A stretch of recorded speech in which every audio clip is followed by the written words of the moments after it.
1974년 11월 7일 영국 런던의 어느 주택가에서 술에 취한 중년 남성 한 명이 쇠파이프를 들고 서성이고 있었습니다. 술을 이기지 못해 비틀거리는 그의 발걸음과 손에 쥐고 있는 그 흉물스러운 둔기만 보아서는 어느 불량배나 다름없어 보였습니다. 하지만 그 남자는 멋진 외모와 재력을 보유한 당시 영국의 유명 인사였다고 합니다. 한때 그는 영화 007 시리즈의 제임스 본드 역할까지 거론될 만큼 사교계에서 정말 명성이 자자했던 인물이었다고 합니다. 그런데 대체 그는 왜 술에 취해 비틀거리며 본 모습과는 어울리지 않는 그런 추태를 선보였을까요? 그리고 뒤에 펼쳐지는 그의 기묘한 행방이 아직까지도 풀리지 않는 수수께끼로 그 이름도 미스테리한 사라진 백작으로 우리에게 남겨져 있습니다. 이 수상스러운 사내의 이름은 리차드 존 빙엄이라고 합니다. 원래 그는 지체 높은 빙엄 가문의 자제로 영국의 로얄 패밀리라 부를 수 있는 인물이었다고 합니다. 1934년도에 태어난 그는 15살이라는 어린 나이에 제7대 룩한 백작 자리에 오르게 되고 드넓은 영지를 상속받게 되었습니다.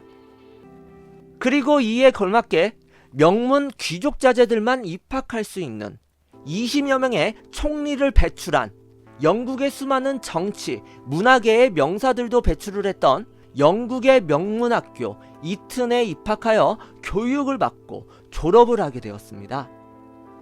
하지만 있는 집안 자제의 방탕함이라 해야 할까요? 그는 신분에 어울리지 않게 젊은 시절 수많은 방황을 겪게 되었다고 합니다. 군 전역 후 뜬금없이 은행에서 일하고 싶다고 하여 은행원의 길을 선택하였지만 그것도 잠시. 똑같은 하루하루가 너무나도 지겨웠었는지 아니면 젊음의 호기 때문이었을까요?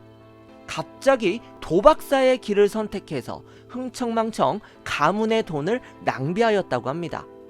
한마디로 부잣집 도련님의 철없는 모습을 아낌없이 보여준 것이었죠. 이랬던 그가 어느 계기를 통해서 정신을 차리게 되었는데요.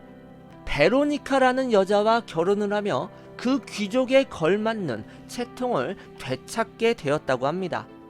정확히 말하자면 금술이 좋았는지 와이프와 그의 사이에서는 3명의 아이가 탄생되었다고 합니다. 이렇게 한 가정의 아버지가 된 그는 든든한 가장의 모습을 보이며 안정된 생활을 보내게 되었습니다. 하지만 긴 방황 끝에 어렵사리 자리 잡힌 행복은 오래 가지 않았습니다. 그토록 열렬히 사랑했던 아내와 1973년 너무나도 갑자기 합의 이혼을 선택하게 되었기 때문이죠. 그는 자신의 아이들을 진정 사랑했었을까요? 아니면 가문의 대를 잇기 위한 필요 도구였을까요? 루카는 아이들의 양육권을 놓고 헤어진 부인과 심각한 갈등을 겪게 되었다고 합니다. 그리고 그 집착이 심해서인지 양육권 쟁탈 전에 유리한 고지를 차지하기 위해 보모를 넣어준다는 구실로 샌드라 리벳이라는 자신의 사람을 심어서 부인을 감시하게 하였습니다. 또한 위자료 등 거액의 재정적인 문제도 얽혀 있었기 때문에 정말로 얽히고 설킨 복잡한 문제였다고 합니다. 여러분들, 그가 보여줬던 젊은 시절의 행보만 보아도 답답함을 참지 못하는 룩한 백작인 걸 알 수가 있습니다. 이 지긋지긋한 문제를 해결하고 싶었는지 별거 중이었던 아내 베로니카를 만나러 술에 절은 몸을 이끌고 런던에 있는 그녀의 집을 찾아가게 되었던 것이었죠. 그리고 이때 그는 쇠파이프를 들고 있었다고 말씀드렸잖아요. 술기운 때문에 그런 것인지 아니면 예전부터 그런 마음가짐을 가졌는지는 모르겠지만 이 룩한 백작은 해서는 안 될 결심을 해버리고 말았습니다. 이 모든 문제를 해결하기 위해선 끔찍하게도 헤어진 아내의 목숨이 필요하다, 이런 생각을 했던 것이었죠. 1974년 11월 7일 어두운 밤, 비틀거리는 육체를 가다듬고 아내 집의 현관문을 부셔버렸습니다.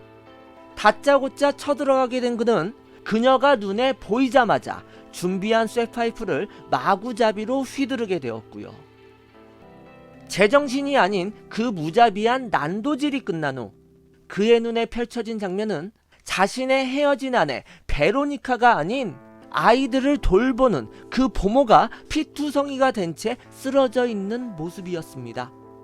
술 기운과 함께 감정에 휩쓸려 아무 죄가 없었던 자신이 아내를 감시하도록 보낸 그 샌드라 리벳이라는 여자를 살해하게 된 것이었죠.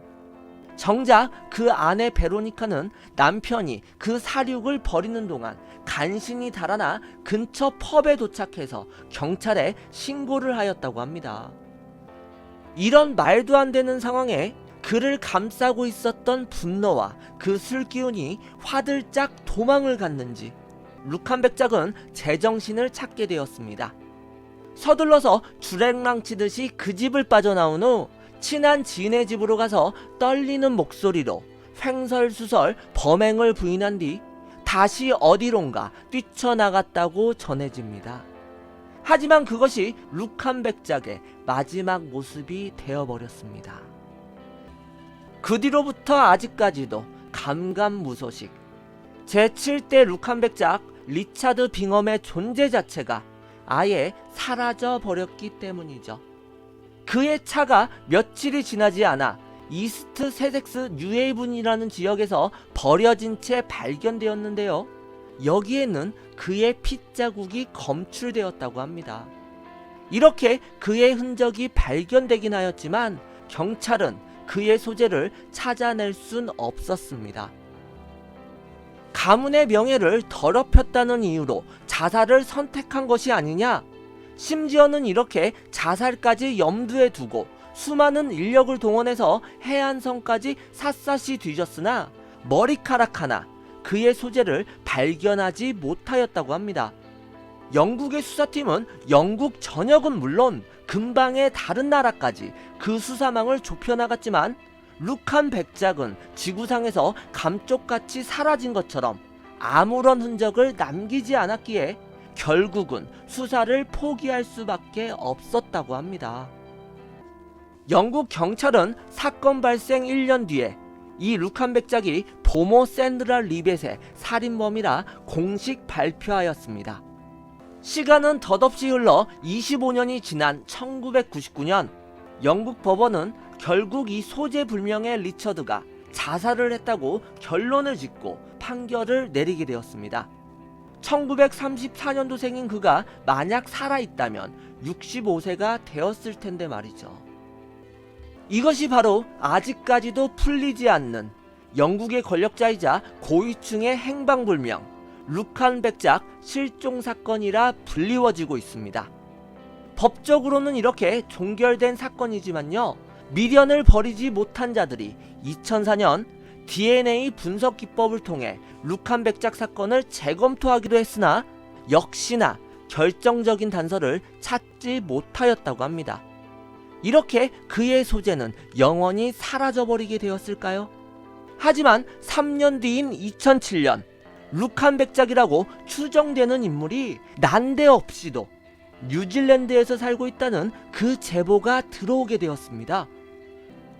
이웃으로부터 룩한 백작과 동일 인물이라고 지목된 로저 우드 게이트는요, 보시는 것처럼 외모상 룩한 백작의 사진 속의 모습과 너무나도 흡사하였습니다. 그리고 외모도 외모지만 그가 33년 동안 그 행방이 묘연했던 룩한 백작이라고 지목된 이유도 그 주장을 충분히 뒷받침하고 있다는데요. 첫 번째, 룩한 백작으로 지명된 이 로저라는 남자는 전형적인 영국 상류 귀족들의 영어를 구사하고 있었다고 합니다.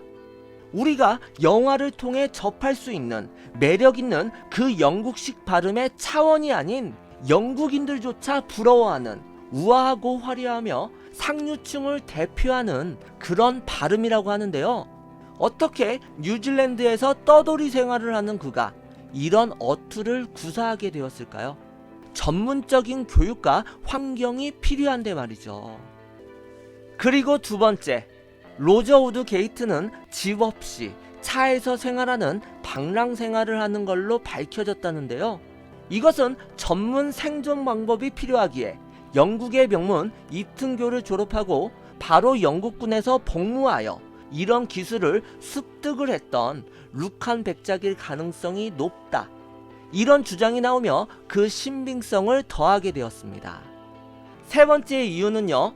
룩한 백작의 실명이 리처드 존 빙엄이라 말씀드렸잖아요. 그의 가문 빙엄이 지목된 로저의 우드 게이트가와 밀접한 연관이 있다고 전해진다고 합니다. 마지막 네 번째 주장은 이 떠돌이산의 로저는 그 모습과는 걸맞지 않게 영국과 아일랜드에 부동산을 소유하고 있는 걸로 조사 결과 밝혀졌다는데요. 사라진 룩한 백작의 그 빙엄 가문 역시 아일랜드에 수많은 부동산을 가지고 있었다고 합니다. 우연의 일치라고 볼 수도 있겠지만 우연히 이렇게 4번이나 겹치기도 힘들고 그 밝혀진 이유들이 너무나도 수상쩍고 의심쩍진 않으십니까? 이런 4가지 근거를 가지고 로저 우드의 이웃에 살았던 마가렛 헤이스라는 여자가 그를 룩한 백작이라 지목하였고 영국과 뉴질랜드 경찰에 룩한 백작을 찾았다고 제보한 것이 바로 이 사건의 전모였다고 합니다. 그러나 당사자 로저 우드 게이트는 나는 룩한 백작보다 10살이나 어리고 키도 12cm 정도 작다고 주장하였습니다. 이어서 그는 자신이 영국 출신인 것은 맞는 사실이지만 룩한 백작 사건이 발생하기 5개월 전에 이미 런던을 떠나 뉴질랜드에 정착했다고 말했으며 엘비스 프레슬리가 살아있다거나 히틀러가 살아있다는 것처럼 룩한 백작의 생존설도 그저 떠도는 소문일 뿐이라며 자신이 그가 사라진 해에 뉴질랜드에 정착한 것은 단순한 우연의 일치라고 강력히 주장하였다고 합니다. 어쨌든 룩한 백작으로 지목된 로저 우드 게이트라는 남자는 사람들의 관심에 시달리다 못해 결국 어디론가 떠나버렸다고 하며 그 뒤로는 그 역시 소재를 알 수 없다고 전해지고 있습니다. 이렇게 영국에서 가장 미스테리한 사건으로 손꼽히는 룩한 백작 실종 사건은 그 열쇠를 쥐고 있던 헤어진 아내 베로니카 룩한 여사가 2017년 9월 27일 80세의 나이로 세상을 떠나게 되면서 해결과는 거리가 멀게 되었습니다. 왜냐하면 그녀는 사건 발생 후 얼마간의 시간이 흐른 뒤 모든 정황 증거가 나에게 불리하게 돌아간다. 이런 룩한 백작의 편지를 받았기 때문이죠. 헤어진 아내 베로니카는 그가 어디에 몸을 숨겼는지 알고 있었던 건 아니었을까요? 하지만 그녀 역시 끝내 입을 열지 않고 생을 마감했기 때문에 그의 행적을 알아낼 수 있는 방법은 영영 사라지게 되었습니다. 영국 법원은 1999년 리처드 존 빙엄을 죽은 걸로 공식 발표하였습니다. 하지만 이런 판단과는 상관없이 룩한 백작의 생존 여부가 정확히 밝혀지지 않았기 때문에 룩한의 아들은 백작자기를 계승하지 못하고 있다가 2016년 2월 3일 42년 만에 법원이 드디어 그 승계를 인정하게 되었다고 합니다. 40년이 넘게 아무런 흔적을 남기지 않은 이 룩한 백작은요, 프랑스, 네덜란드, 인도, 그리고 남아프리카 공화국, 파라과이, 뉴질랜드 등 세계 곳곳에서 그를 봤다는 목격담이 끊임없이 나오게 되었다고 합니다. 리처드 존 빙엄, 제7대 룩한 백작이었던 그가 만약 아직까지 살아있다면 83세라는 나이가 됩니다. 그는 자신이 저지른 죄를 회피하기 위해 영원한 도망자의 길을 선택해서 그 신분을 숨긴 채 마음씨 좋은 이웃집의 할아버지로 어느 곳에서 살고 있는 것은 아닐까요?